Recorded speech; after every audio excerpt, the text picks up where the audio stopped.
Okay, I don't know how long this video is gonna be. This is on my amplifier mods. I'm gonna mod my OA-H05. I sent a list of mods that I'm doing to Kelly at iknmusic.com, and I just also sent a list of the mods to OriPure. But I got the schematic from Kelly. He started slinging me more schematics, which was nice because I got to look at the power supply and kind of think, what I was doing. And I did end up decreasing the output impedance of the B-triode, where I got a little bit more current here to drive the tone stack. But it started with the tone stack mods. The tone stack, the stock tone stack, it's the mid notch is south of Fender, which is like, to me, that's too low. I don't think anybody should run a mid notch lower than Fender. That's about as low as I think anybody should run it. But I like it up more British. I like it. I always think 9 to 5 because it's easy to remember, 500 hertz to 900 hertz in my sweep. If I get my mid notch in that area, that's what I like, So I kind of did this. It was like, I don't think I could do a tone stack for a production amp. I'd be too stressed out, I'd be like, oh gosh, I got to make everybody happy. But if I'm designing it for me, I can do it with no apprehension whatsoever. It's just like, I know what I like, but it's at the same time too, it's the mid notch is kind of, I would say, just a tad distasteful. It's just too low. So I brought it up past Fender and into the lower. It's not boxy, but it's British. It's not like Marshall. It's like lower British mid notch.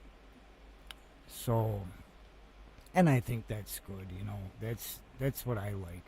And I think a lot of people do. But anyways, the mod started out with the tone stack, and that ended up being 33K here. And I will list the values in the description here. All the changes and values will be listed. One part number on the snubber caps. I might get part numbers in there later, but you get in there, you can figure that out. But who wants to have their amp freaking gutted, laying there freaking waiting for parts, because you really got to see what values you're working with there. I don't have any wattages or anything yet. I don't know if I'm going to update it. If the reason I'm doing this video is because I'm going to be doing a demo through a modded amp, so people can see what I did. Okay, so anyways, this is going to 33K. This is going to 680 picofarads. This is going to 0.015 microfarad. Same here. The tone pots are staying the same. Those are staying the same. This is coming out R18. Anyways, that was the tone stack mod, and then I was looking around at the schematic, and I did look over the whole schematic, and I told Kelly, I was like, everything else is good. Everything else is good. Not well. That's after the snubber mod. After I did the snubber mod and adjusted everything, I said, yeah, everything else in the amp is really excellent. I mean, an amp is only as good as its power supply, and they knocked it out of the park with this. They got 270 volts on the EL84 plate, which is absolutely excellent. That's 90% maximum. That means that it's high strung, but it's going to be reliable. It's right there where it needs to be. 90%, 270 volts on an EL84, it's actually putting out about 6 watts is what it comes out to technically. But yeah, you call that 5 watts. Everybody calls that 5 watts. So It's a really excellent power supply, and the whole thing is that's, you know, people shouldn't think I'm saying anything bad about the amp, because I am modding it, and that means that it's a good goddamn amp. It's worth modding. That's what I'm getting at here. It's worth modding. Like I can run boost into this thing, and just overdrive the power section, and the power supply just doesn't miss a beat. It's right there. It's freaking solid. It's a really brilliant power supply. Actually, I saw the schematic and how they did that, and it's just really a good power supply. And that's what makes this amp worth it to me, because it really sounds good. And it really, the power section really sounds good. The preamp section, it's just this stuff right here. It's like I told Kelly, I says everything else is freaking beautiful. So, it's worth it to me to do the mods, because this is a more efficient tone stack, the one that I'm going to be putting in here. It's going to decrease the losses between the B-triode and the power amp. So I'm going to get a hotter signal in there, and then I designed the tone stack to de-emphasize the low end flub. So it's actually like the signal will have more headroom the way the amp sees it, so it'll actually be like it's louder, and it'll sound gainier, and just everything I want out of it. Like you could, I like the power amp breakup better than the preamp breakup, so I run large plate 12AX7 to get the headroom. It's got more headroom. I can get it through there clean and crack up the power amp. But even with this mod, it's more flexible, because you could gain this up more, crack up in this tube, and then turn down your volume, and you're running this really hot, and then you just bring it down so the power amp isn't quite clipping, and it's all the clippings happening here if you want to. It depends on how you run the gain and the volume knob. You could run the gain lower and crank the volume, and then just bring up the gain with large plate tubes, with the high headroom tubes, and it'll all crack up in the power amp if you want. So I did send them to my list of mods, because I thought, this is enough of an improvement where they may want to do a revision, but I don't know if they're going to or not. Okay, so the other thing was this voltage divider here is, to the screen voltage. It's creating the screen voltage, but that's also the preamp voltage. So I did the math on that, and it's taking that 270 volts and dropping it down 0.722 volts. So it's like not even 1 volt less. It's like 269.2, whatever that is, whatever that comes out to. It's not even dropping it a 3/4 of a volt. Well, that's inconsequential at the screen. That's inconsequential at the plate resistors. So I thought, well, that's burning up power. That's burning up power, because see, this increases the impedance. The tone stack, this increases the impedance. It's going to a smaller cap, but this is a decrease in impedance. I'm going from 100K to 33K here, so I'm hunting for current, and I took this out of here, so I'm hunting for some current, and I see this up here, and it's like, well, there's a lot getting burned up there. There's some getting burned up here. And I thought, you know what, this is an electrolytic. This doesn't have any snubber caps. So, and a lot of amps don't. But that's why, if there aren't any snubber caps on an amp, you will generally find there is no presence knob. Because the highs sound like poop, because the electrolytic charge-discharge ramps are like imparting their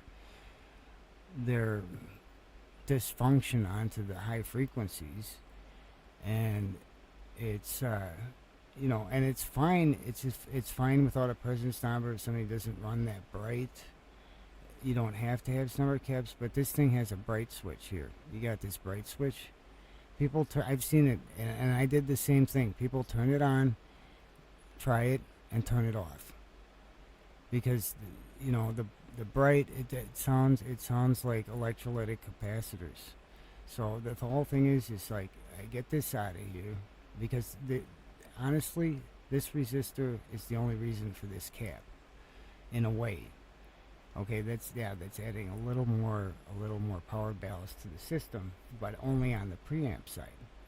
You know, because the current from this capacitor is not going to back up through that resistor and feed the power amp. It just won't. So you get this the resistor is, and it's the same thing with the caps on the power amp side, which is 4 times as much as this, and it has to be. It really has to be. But you know that current, yeah, it comes through here, but it's not really like it's gonna handle the fast fluctuations on the preamp side. Are not gonna really go through that resistor. It's gonna come out of here. But you get that resistor out of there, and then you got 88 microfarads back in the supply. And yeah, that might cause a little more sag, but I don't think it would really be noticeable. It's not enough to be, you know, horrible, that's for sure. And the whole thing is the amount of current that the preamp draws is so little compared to what the power amp draws, that, you know, it's like I said, this cap is not gonna feed through this resistor and take care of high frequency, you know, current demands on this side. So I took this one out. I'm going to this in my plan. I'm planning to take this one out. And I'm taking this out. So now I don't have this shunt loss. I don't have this series loss. And I got the electrolytic out of there, but I'm putting in 2 fast caps, 2 fast snubber caps. And the snubber caps will make the presence or the bright sound better, and it really does add detail to the, you know, waveform detail and punch. So I like snubber caps. Snubber caps are something, it's an easy mod, and it's something that I like to do on amplifiers anyways.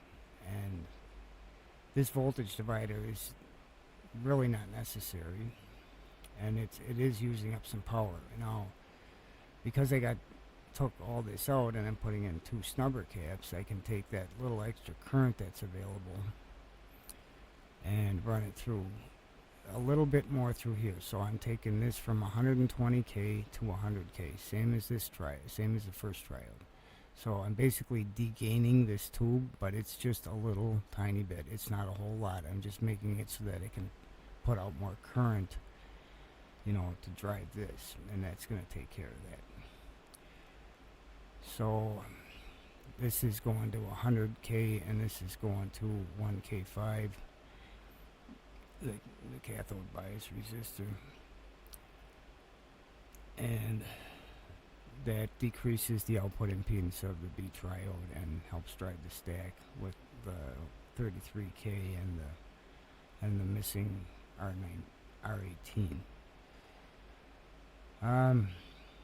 I get, you know, that's about it. I told Kelly, I says everything else is good. It's just, it needs snubber caps. To me, it needs snubber caps because it, you know, commercially speaking, it needs snubber caps because it has a bright switch. That bright switch should be more usable. It should be a kick it to bright, and it sounds brighter. It doesn't sound bad. It sounds brighter like it's supposed to. But you know, people turn it off because the highs don't sound that good. They kind of sound. Yeah,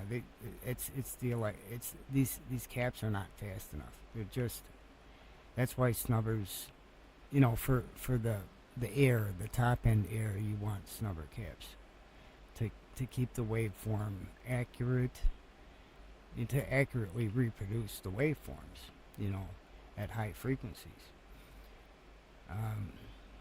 But yeah, I like the tone stack a lot better. It's a lot hotter. It's just, I think I don't think there's any guitarist who wouldn't think that my mods are set the amp up above where it was before. It's honestly, and that's why I sent it to him, because it's just little tiny tweaks. This is going up a little bit. This is going up a little bit. This is going, oh wait, this is going down a little bit. Yeah, in value, down a little bit, down a little bit, up a little bit. This is going down some. This is just out of there, and that's not that much resistance anyways, but that's out of there. It's just little tweaks, you know. This isn't a whole lot of resistance, but it, you know, in the grand scheme of things, being it's a voltage divider, this plus this in terms of power losses, it's enough to make up for that cap, you know, it being out of there also. And then I got the two snubber caps. Now the two snubber caps are just 0.22 microfarad. It's like 100th of the capacity of this, but there's two of them, so it's like 200ths the capacity of this. And you know, I don't mind. I like seg. I like my guitar attacks to sound more, not so percussive, just kind of soft and violin-y more. So to me, that's and it should be relatively inconsequential, because the amount of current that the power amp draws is so much more than what the preamp draws, that, you know,